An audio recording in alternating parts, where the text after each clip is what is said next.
So last week we talked about how sometimes because of power imbalance, that creates tensions in relationships, right? So for example, in the one book Bystander, you have Eric and then Griffin, and the one character, I believe it's Eric, he has all the power, and because he has all the power, this creates tensions in relationships, right? And I'm sure you all have relationships where perhaps one person has all the power and that creates problems, right? So a lot of times, like relationships with your parents, because your parents have all the power and you don't agree with the things that they're saying or doing, but there's nothing you can do because they're the one with all the power, right? Or sometimes we talked about in your friendships, like there might be one person in your group who holds all the power and has control over the whole entire group, and then this creates tension, right? So when you're thinking about problems in relationships, right, there are other moments where there's tension, but it doesn't really have to do with power, right? So look at this example up here. So you have these two babies. So the one baby's saying, hey you, yes you, I'm the boss. But the other baby's saying, no, I'm the boss. So looking at these pictures, what are these, memes, right? Yeah. Right? So why do you think, or what do you think is creating the tension? Say these two little babies are friends. Why do you think they're creating tension? So turn and talk. So what is it about these two characters that might cause them to clash? So why are they clashing? Go ahead, Jess. One has a more dominant personality. Well, wait.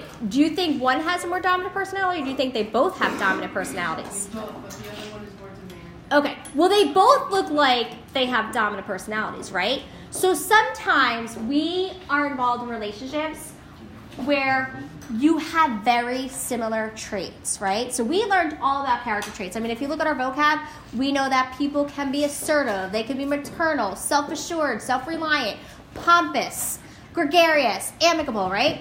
So sometimes when you have a relationship and you're with the same person who is just like you, it can create so much tension, right? Like the example I always give is, I'm very similar to my mom, right? We're both stubborn, we're both pig-headed, we both think we're right except I'm always right, okay? And my mom always said to me, she's like, you wait till you have a child who's just like you. And guess what happens? I had a child who is just like me, right? So my oldest one, we are identical. Stubborn, pig-headed, we both always have to have the last word. So because we have such similar traits, it totally causes conflict. I mean, just like last night, he comes to my room, I'm laying in bed, he wanted to print something out on the printer, like on my laptop, and I was like, no, do it this way, because this is the right way. And he's like, no, I want to do it this way. Next thing you know, we're like fighting. And I'm like, get out of here. I don't want to see you again. Right? So thinking about your relationships, how many of you have somebody, because you're similar, it causes tensions? Would you like to share, or you just want to say yes, there's somebody who causes tensions? In what way are you guys alike? Relationships, right? So you don't have to write this. It says that two characters might clash because of something entrenched and long-lasting about their character traits. We can analyze the reasons for these traits colliding to come to a deeper thing about the characters and their relationships, right? So when we think about traits colliding, there's a couple ways that these traits can collide, right? And when you think about this, I want you to think about relationships in your life and say, yes, that's totally why I don't get along with my sister. Or that's totally why I have issues with one of my teachers, right? So this is what I want you to take notes on. So it says, I want you to write down ways traits collide. So the first way is if you have two characters or two people where you have opposite traits, right? So let's say, tell me how this could be a problem. Let's say you have two friends, and one friend is very meek. So what does meek mean? That was one of our vocab words. Yes? Lonely. Nope. Doesn't talk. Antisocial. Not really antisocial. No. What? Submissive, meaning you're too afraid to speak up for what you believe in, right? So you have one person who is meek, but then you have the other person who's very assertive, who's like, when they see something wrong, they're going to speak up. So how do you think these two traits, their opposite traits, could possibly cause tensions in a relationship?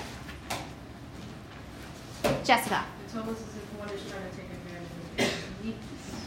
But for being assertive, that means that they're trying to get their way. Okay, all right. So let's say here's an example. Let's say you have this husband and wife, right? Actually, no, let's say you have these two friends, and they go out to dinner.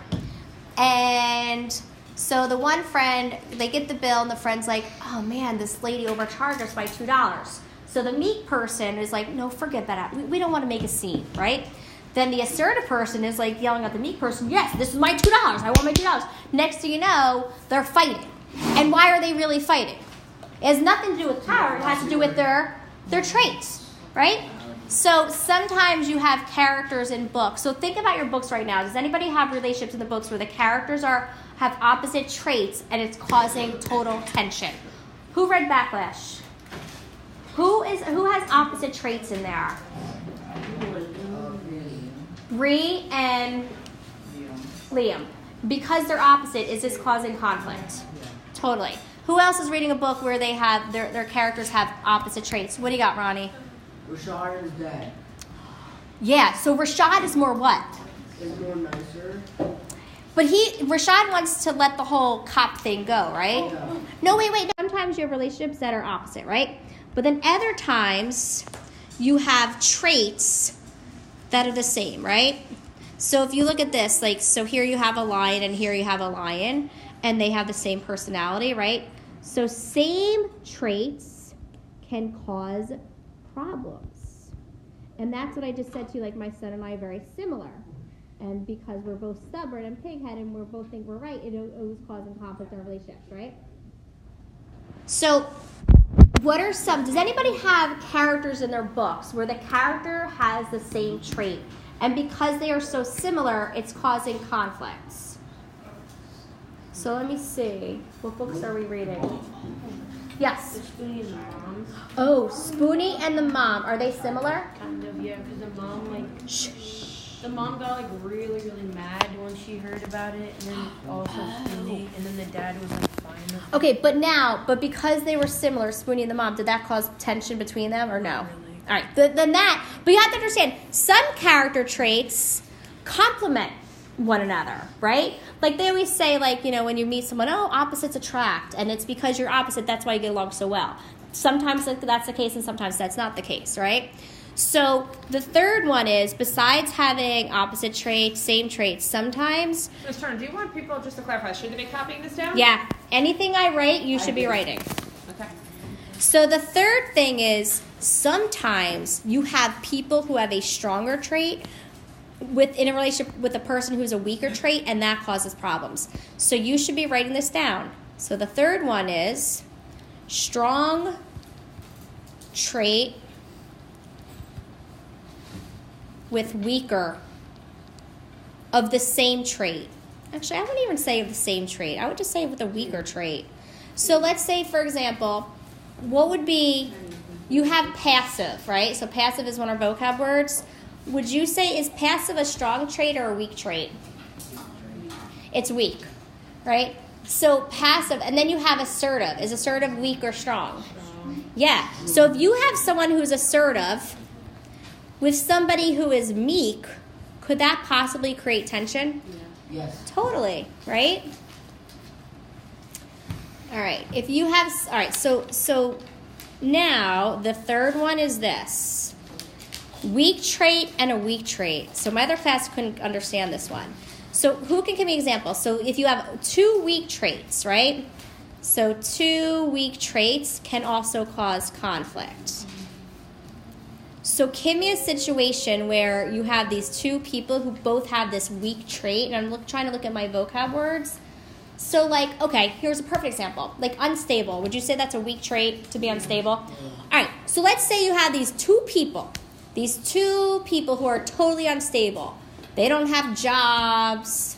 They can't pay their rent. They're always getting in trouble, so they're not really stable. So how could that cause tension or conflict? They want to be better than one another. I'll show you this video clip, right? So on this video clip, what I want you to do, so basically this is Moana. So in this, we're going to look at two characters who have traits that seem totally deep and fixed, meaning like these traits are not changing, right? That might cause them to clash with each other. So in this scene, Moana, her father is chief of the tribe, and Moana is poised to take over, right? Her father wants her to act in ways that he feels are best for the tribe and fitting of a chief. But from the start of this little clip, there have been signs that Moana and her father clash. So I want you to figure out, like, what is it that's making them clash? Is it because they're so similar? Is it because they're so different? Is it because the father has a stronger trait and Moana has a weaker trait? So as you watch this, look for the signs that Moana and her father clash, and then we're going to study like one of these clashes and to see if we can figure out whether the clash is caused by traits of theirs that are colliding. All right? Okay. You're saying the dad is narrow-minded because he was like, nope, you shouldn't go there, and he didn't want to hear any new options. So then if he's narrow-minded, what is she? She's open-minded. She's open-minded. She's like, no, there's other ways to solve this problem, right? So you're saying it's the opposite traits that are causing the tension. Does anybody disagree? Does anybody see that they have similar traits? Ansh. Like, because Moana, like, she thinks in the same way that her father thinks, and, like, that she took it a little too far, so her father became dominant over her, and he took over that conversation. All right. So in what ways are they similar? And this is where the lesson I taught you, understand the character's backstory. What backstory did we learn about the dad? Jessica. He refuses to let anybody pass him What's the backstory? because his friend got injured. Right. So his friend got injured. So understand the backstory. Do you understand why the father feels the way he does? Right? So how is the father really quite similar to Moana? Jessica? They're both persistent. They're both persistent, right? Antonio? They're both like kind of thinking for their town and like their safety of the town. Okay. So almost they're selfless, I guess. Yeah. I don't know if that's really selfless. They- Ronnie. They have a good sense of leadership. Yeah. So they are kind of similar, right? But I think because of the dad's backstory, that's why he is the way he is, right? So what we're going to do now is this. We're going to do some reading together and some annotating together. So I want everybody to take out your Chromebook and go to Schoology and go open up the doc at the very bottom called Teacher Tamer. You can take